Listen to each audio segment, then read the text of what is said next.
In this video, we're going to explain what an FTP test is, how to nail it, we're going to give you an insight into training zones, and we're going to run you through how Zwift can help you identify and target those training zones to help you achieve your goals.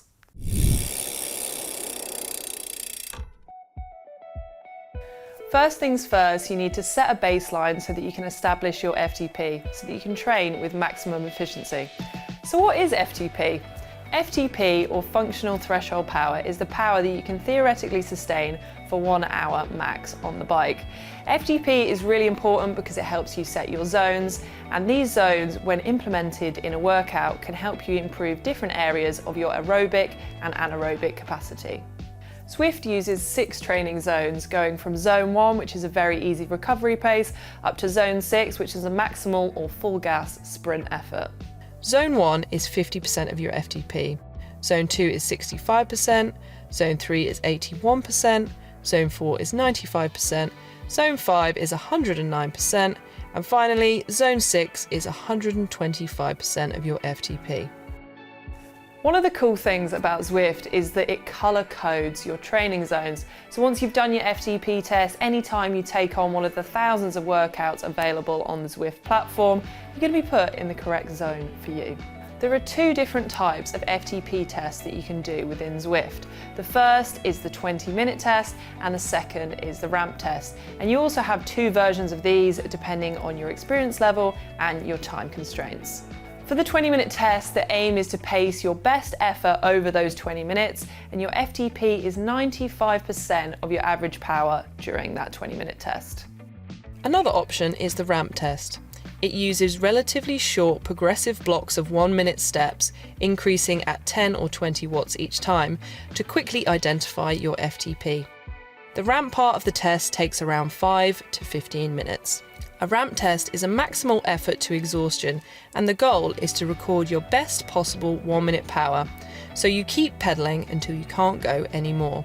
Your FTP number is then 75% of your best 1-minute power. It starts out feeling extremely easy, and then rather suddenly it will get much harder until you're toast.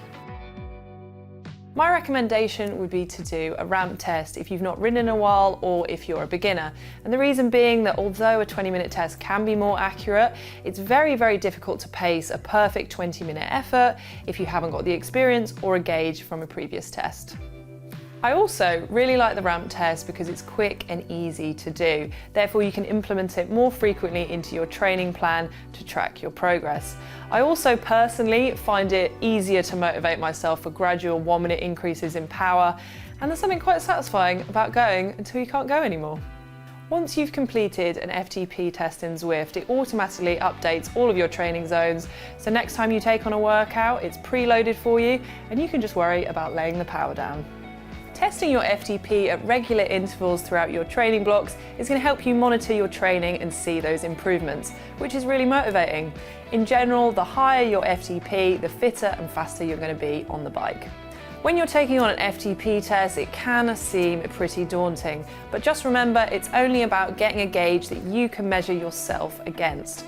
I'd recommend having at least one easy day prior to doing your test so that you can get a true idea of where you are.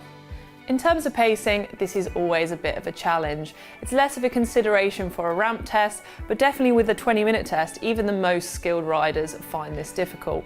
I also find as well that when you finish any FTP test a few minutes after you're done, you feel as though you could have given more even if you couldn't.